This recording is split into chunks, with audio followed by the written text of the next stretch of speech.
Okay, we are live. Hi, this is William Ramsey. Welcome to William Ramsey Investigates. On today's show, I have a new guest and a returning guest. If you listen to my show, you'll know the name Adam Gorightly. I've had him on. It was amazing. It's 4 years ago for an excellent book that I read 4 years ago over COVID. And that book that we discussed was Saucers, Spooks, and Kooks, UFO Disinformation in the Age of Aquarius. Excellent book. Has great reviews.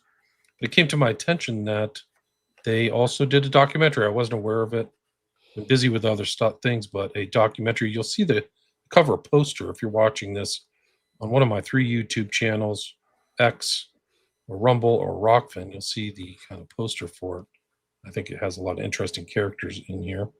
See the poster for the Saucers, Spooks, and Kooks documentary, which was released January 22nd.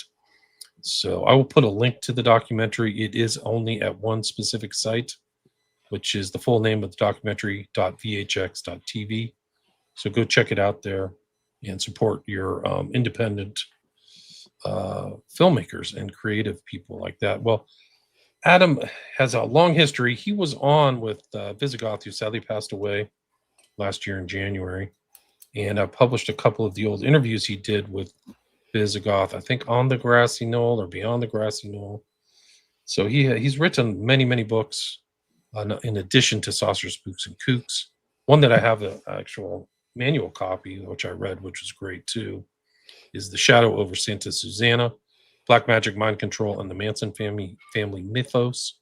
So check that out. I think the one that I posted, the interview that's on William Ramsey Investigates, is about, I think, Carrie Thornley or no, it was King Kill 33, I think. But this book is Caught in the Crossfire, Carrie Thornley, Oswald and the Garrison Investigation. There's also The Prankster and the Conspiracy. That's the one that I posted. The story of Carrie Thornley and how he met Oswald and inspired the counterculture, which Carrie Thornley's story really is unbelievable, but real. Another of his books is Happy Trails to High Weirdness, a conspiracy theorist tour guide. The Best of Adam Gorightly, Who's Who in the Manson Family. A is for Adamski, The Golden Age of the UFO Contactees. So it's had a lot of great books. So go check out Adam Gorightly. But the new guest is Chris Graybill, who was involved in the making of this documentary. I've been speaking all day. I've been streaming all day. So I'm kind of tired, but it really is the right time to do this. So thanks everybody for showing up, and thank you, Adam Gorightly and Chris Graybill, for joining us. Thanks for being on the show. Thanks, William. I didn't realize it had been 4 years. Didn't seem that long, but thanks for having me on again. Cool. Yeah, thanks for having me. Cool. So for people who haven't heard Adam or Chris, maybe you guys can talk, Adam, about your book, Saucer, Spooks, and Kooks, and then what led to the creation of this documentary. Yeah, so that was 2021. That was published, and it deals with the whole Paul Bennewitz affair that had to do with a disinformation campaign, have you, that was targeted Paul Bennewitz and had various characters involved in that story, names your listeners might be familiar with. The ufologist Bill Moore, the infamous Richard Doty, and whole cast of characters. But the long story short, Bennewitz, he was a scientist, physicist, operated a business that he started in the 70s called Thunder Scientific, that was located outside of Kirtland Air Force Base in Albuquerque, New Mexico. And he had an interest in UFOs and started seeing UFOs over Kirtland Air Force Base. And that kind of started the whole quote unquote Bennewitz affair, where he started filming and photographing these things. And they were over a sensitive area at Kirtland where they were doing at the same time a lot of testing of experimental secret aircraft and other gizmos and such. And anyway, Bennewitz started talking about the strange stuff he was seeing there, and contacted the Air Force security folks, let them know what was going on, what he was seeing. And of course, they took him in and talked to him, and did not discourage his belief that what he was seeing was extraterrestrial UFOs. In fact, went on to encourage those beliefs, and according to some of the stories, actually concocted fake alien scenarios and different hoax documents to lead him further on and ultimately discredit him. And as I said, he was a victim to this disinformation campaign that ultimately drove him off the deep end. So that, in a nutshell, is part of the story that I tell in Saucer, Spooks, and Kooks. Right. So that book came out. It's got great reviews. I just thought it was fascinating, the whole story of Bennewitz and this kind of downward spiral. That happened in 2021. And then how did this project, the documentary, come together? I read Adam's book after searching around for other, like a UFO story, because I wanted to make a UFO movie. And a friend recommended me his book, and I read it. And I had just found a whole bunch of, I was living in Japan at the time, and I had just found a whole bunch of Nippon TV old UFO documentaries from like the 80s and 90s. And it had like all of the characters that were in Adam's book. And then someone turns me on to the book, and I'm like, oh, this is like weird coincidence that it kind of mirrored the films that I was watching. So yeah, so I was really intrigued, like there was a ton of footage for all this stuff. And then I was thinking like, well, if I could find something new to bring to the table with the Bennewitz, like some new footage or something that hasn't been found yet. And so I found some audio of Bennewitz that is in the film. And that kind of set me on the course of like, okay, I'm going to make this. And so I reached out to Adam, and he was totally on board. And yeah, that kind of was the main. That's how it started, right? So, yeah. Chris, this isn't your first project too. You've done other projects in the past, right? Oh yeah, I've like worked on like hundreds of animated films, and I worked on a couple of other documentaries. So yeah. This is not your first rodeo. So you guys got together and actually went on site, correct? You guys got out there to New Mexico. Yeah, we did. Can you talk about that? Let's see. So Adam came down to LA where we filmed Greg Bishop. And then that was like super intense, 3-hour in the heat with all my lights set up. And then we made a road trip out to Dulce. On the way to Dulce, we stopped by Farmington, where there was a supposed flying saucer crash, but we couldn't find anything.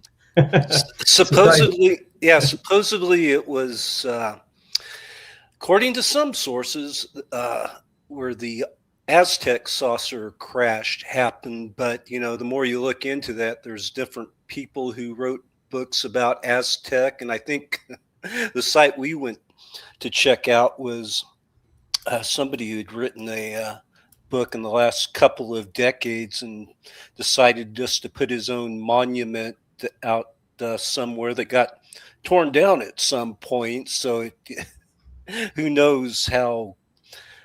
Do you guys drive by the Shiprock too on the way to Farmington? The infamous Shiprock, the rock in the middle of nowhere. Ooh, I don't know this. Yeah, that's good land. I mean, that whole northern part of New Mexico is. We did go by a giant crater it was just massive. That was really fun. Oh yeah, there's awesome. One right on north of. It's called Shiprock, and it's south on with that freeway there, which is 515. So if you come east-west, if you drive east-west, you might have seen it unless you drove at night. But I think we were taking we were kind of up really northern Okay. New Mexico too. So we might have been off the beaten path of highways. It's a haunted kind of spooky area at times, I think, that northern New Mexico. My Cool. opinion. Yeah, and we actually went out to Dulce and you know, took some B-roll and of the actual spot supposedly where the Dulce base is located. So we got around quite a bit to different sites, and you can see that on the Substack. Chris is starting to post some stuff that didn't make it into the film. That's kind of the design behind the Substack we started, and we also started a podcast, and I think Chris posted the first episode today. So what's the title of the podcast? Same title. Same Saucer, Spooks, and Kooks podcast. And the design behind it is we filmed a lot. We interviewed a lot of people, and of course a lot went onto the cutting room floor because we just ultimately didn't have room for it, you know. So right. And it's already 2 hours, right? So it's a fairly right. It is pretty epic, yeah. So you know, that's kind of like I said, the design behind this to feature all the other stuff, because there's a lot of cool interviews and stuff we did that didn't make it into the film. So we'll just repurpose those for this podcast. Gotcha. So you got more content. That's great. Tons of content. It's so.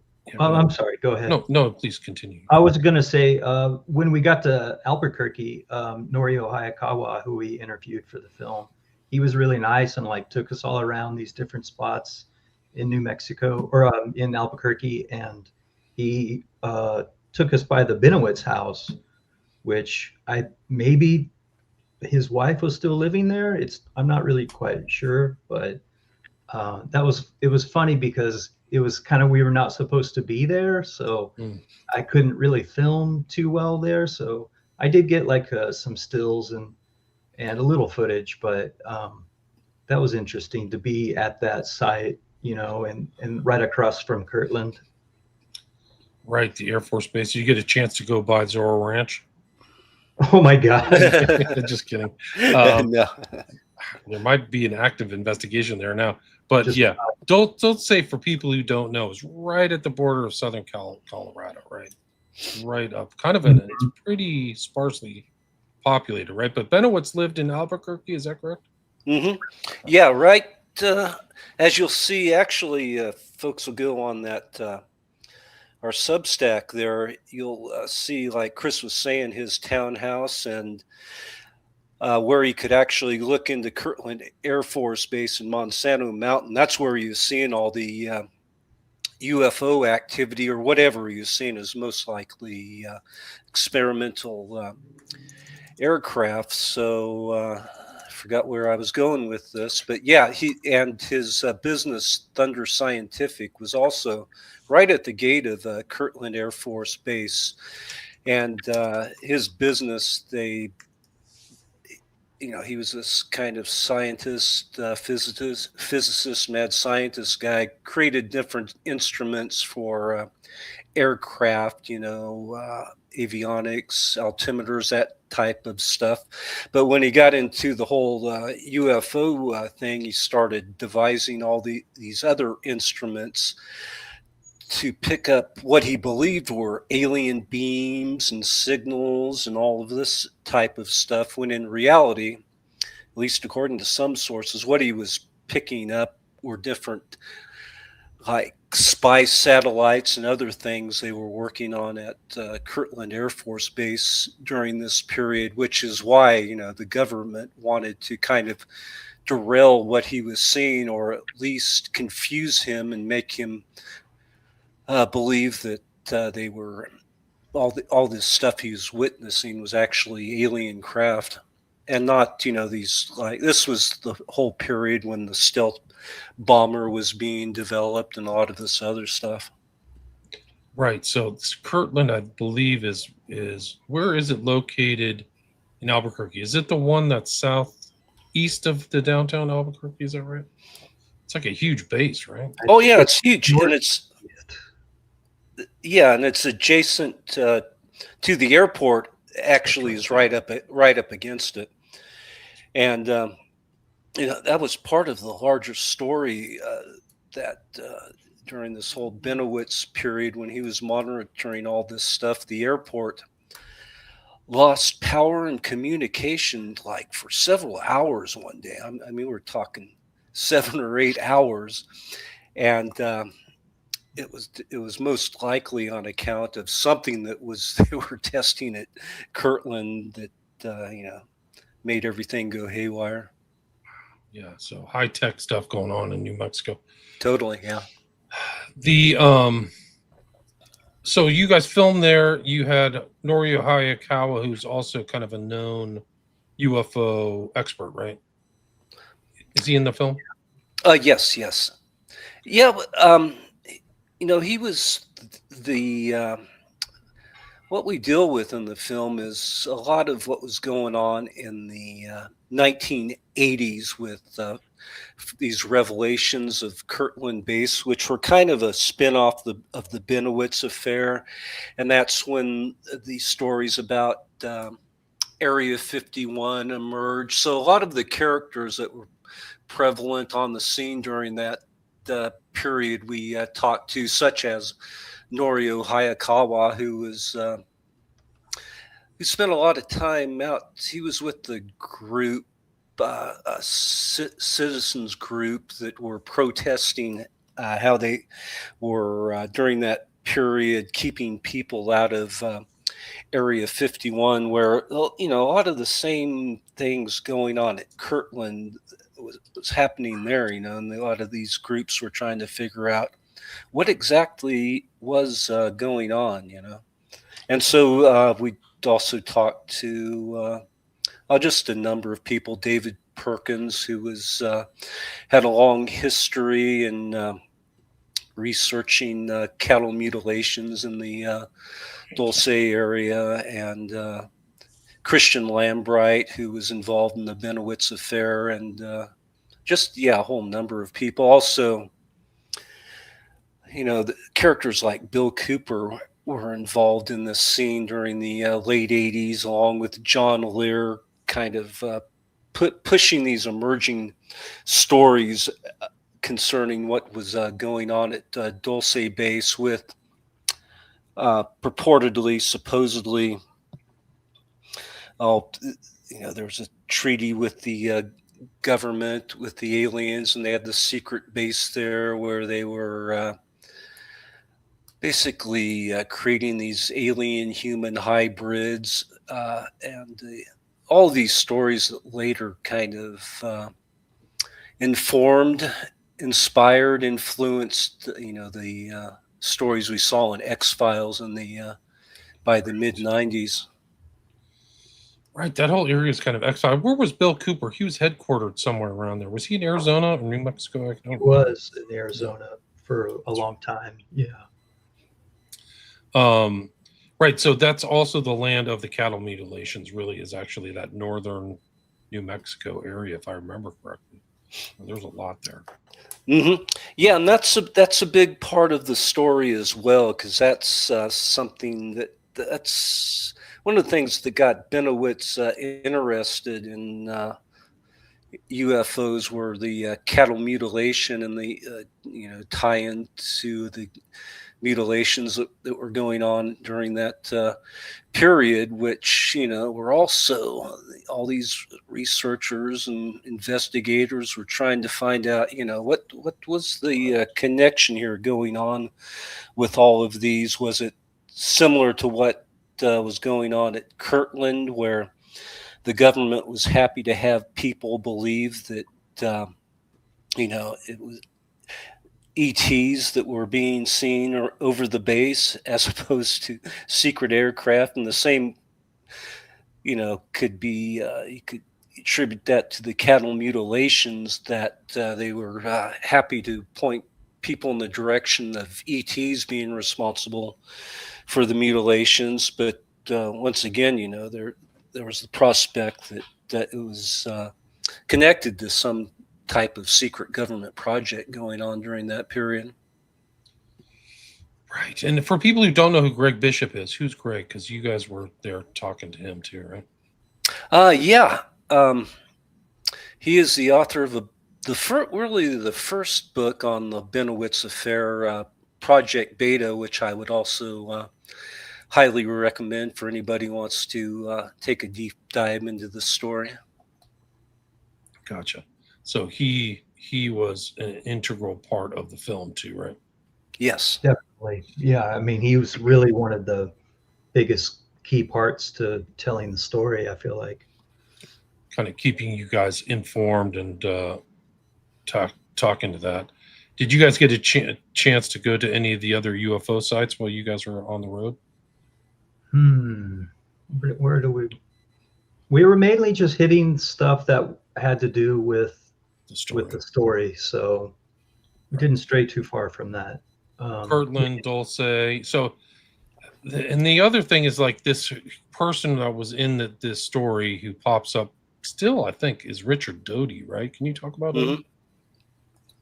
So, yeah, Richard Doty was with the Air Force Office of Special Investigations there at Kirtland. And yeah, it's a pretty involved story, but also involved was a ufologist, investigator, author.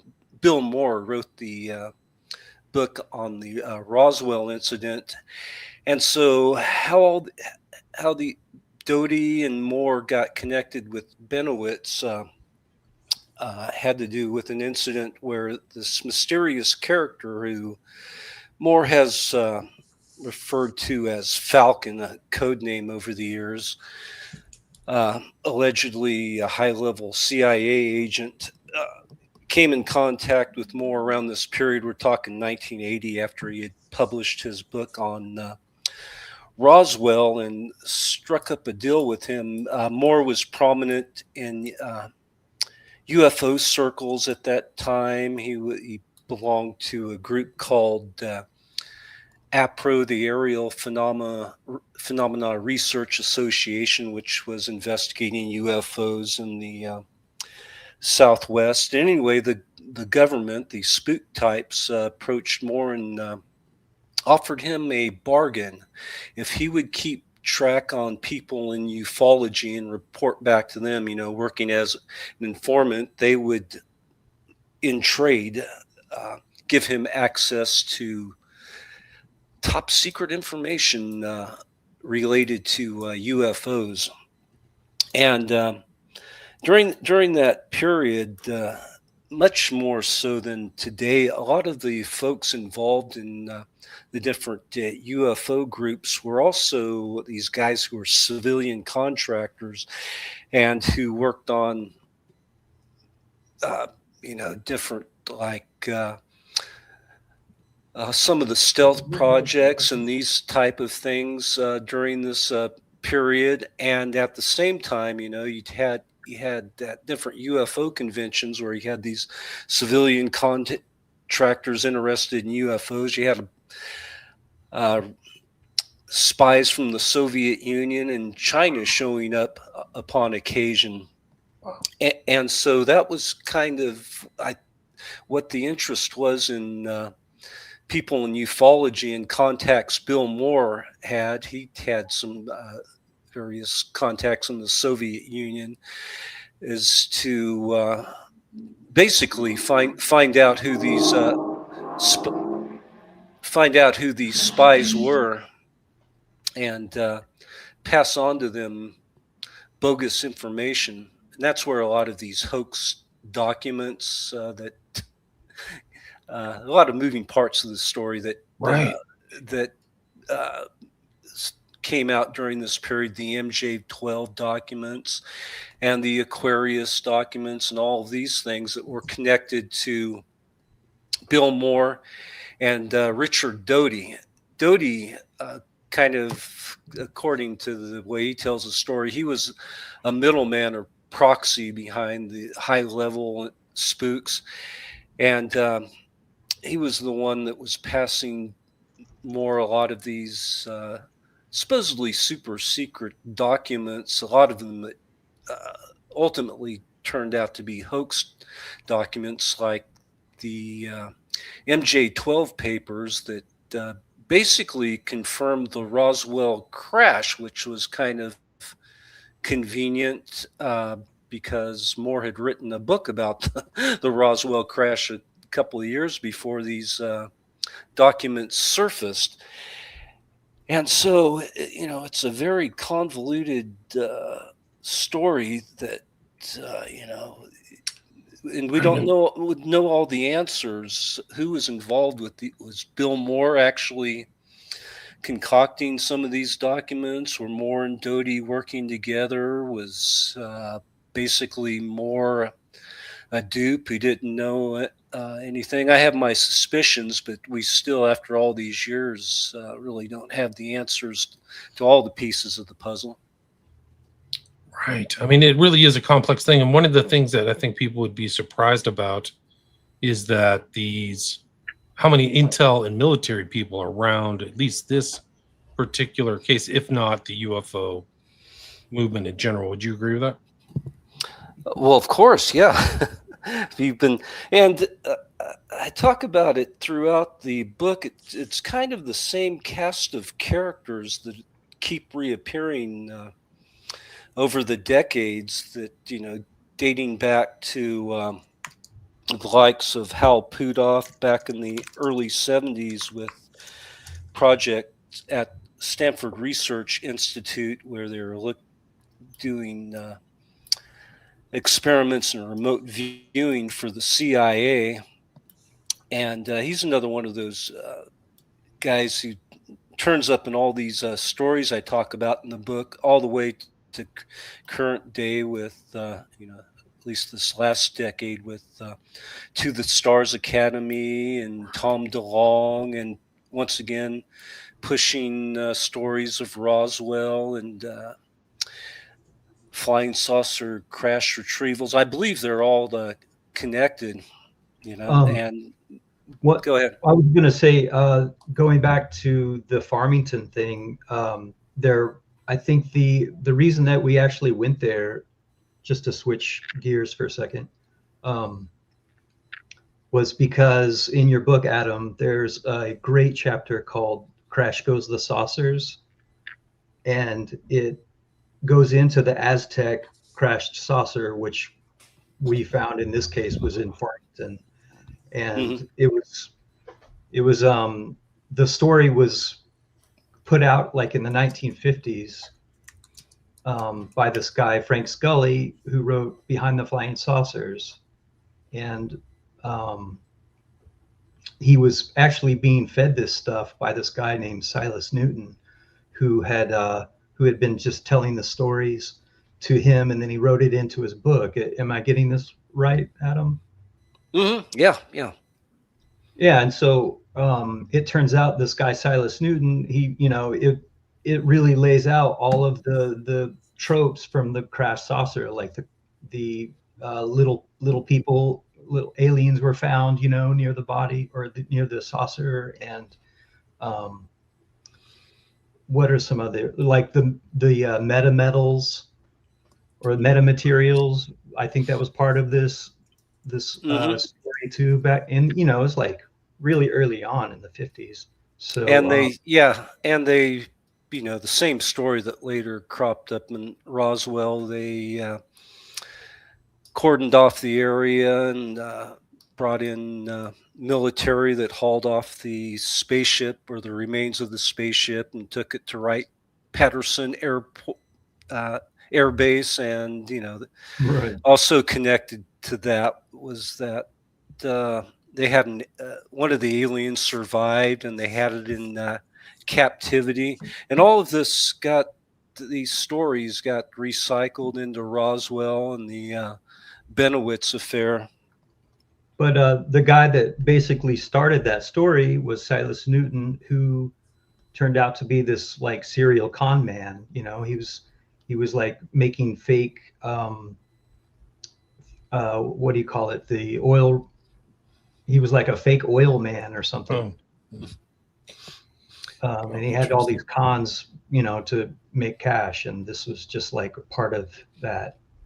This was just another one of his kind of money-making schemes. Right. Interesting. The do you ever come across Bannister? Wasn't he involved in one of the early not Bannister. What's the guy's name from the JFK, the FBI agent? Well, yeah. Guy Bannister. Guy Bannister. Oh, that's his name. That's right. You're correct. He does come up in ufological history in a kind of an odd way.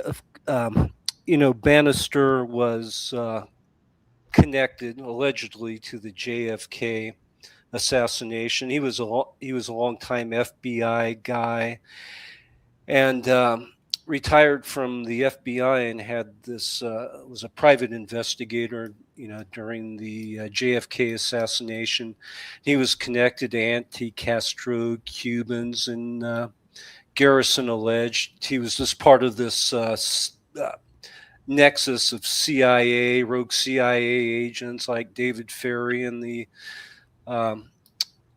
anti-Castro Cubans. But, he was also involved in the early days of UFOs in 46, 47, that period. I believe he was in Wyoming. And it was right after the Kenneth Arnold sighting, which was like 19 June of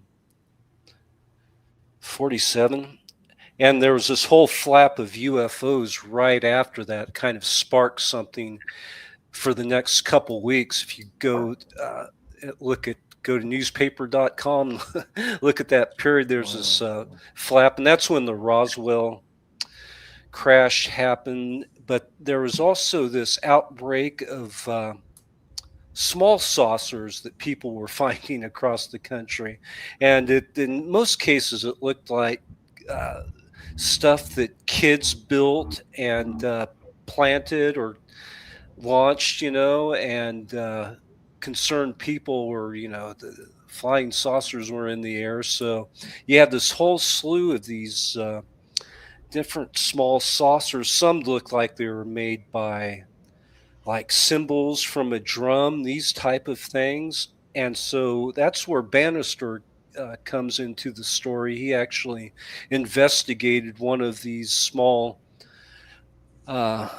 saucers that were most likely, from what I could tell from all the reports, were just kind of hoaxes that people were building these, and there was quite a few stories of these small discs that got reported during this period, and that's Banner was Bannister's that's role. Him, yeah, he was like there was one pre Roswell. There was some kind of like disc craze, so the UFO stuff goes back pretty far. Yeah, pretty wild.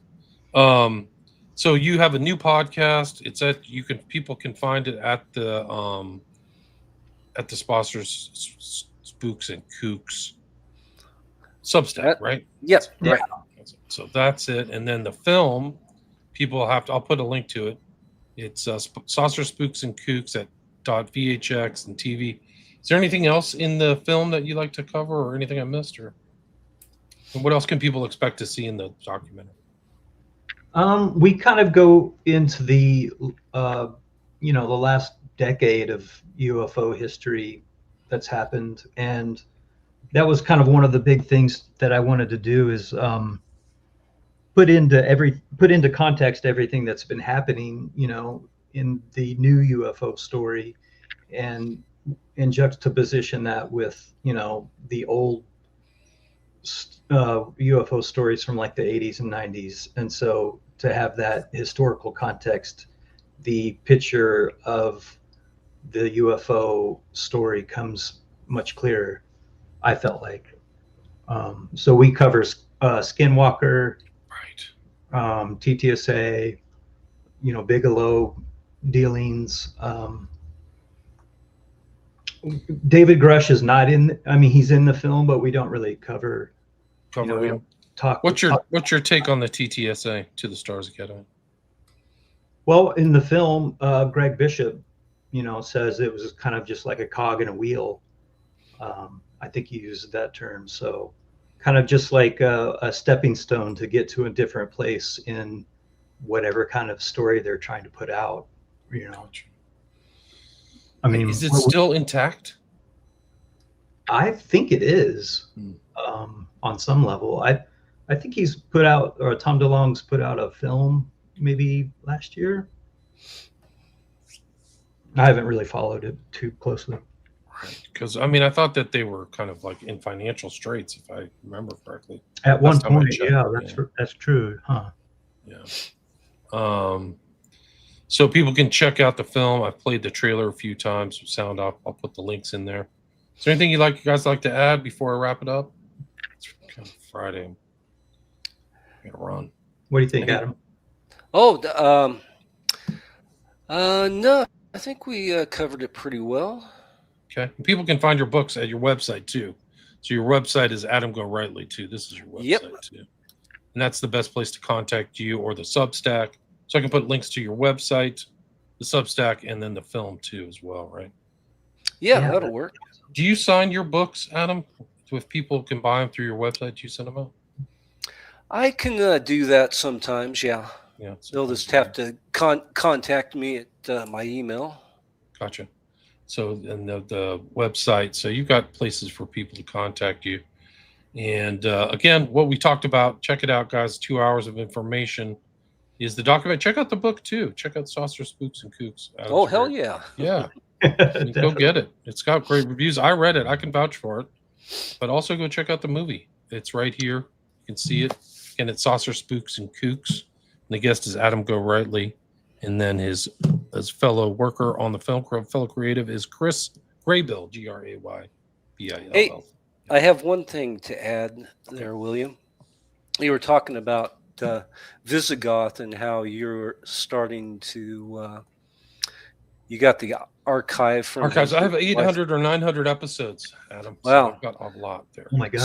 So I might have some you don't have, and I'll look through those tonight. Viz and I actually did our own podcast, maybe a dozen episodes. We gave it different names. One was the Untamed Grassy Knoll, and I'm not sure if you have those files, so I'll look and see what I have. Yeah.